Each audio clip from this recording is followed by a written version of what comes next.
Me presento. Yo soy la dulce niña Carolina que no tiene edad para hacer el amor.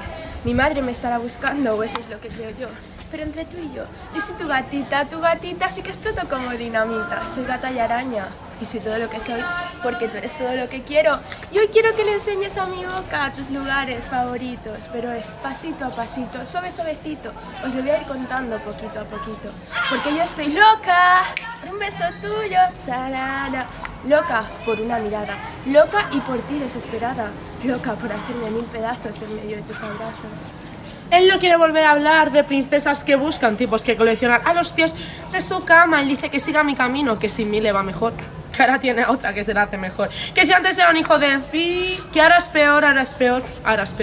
Vamos, que yo soy la mala mujer que ha dejado cicatrices por todo su cuerpo con mis uñas de gel. Ay, flaca, no me claves tus puñales por la espalda. Ay, soldadito marinero, conociste a una sirena, pero de esas que dicen te quiero si ven la cartera llena. Vamos, que yo era una pi. De las que siempre tuve la frente muy alta, la lengua muy larga y la falda muy corta. Así que lo abandoné.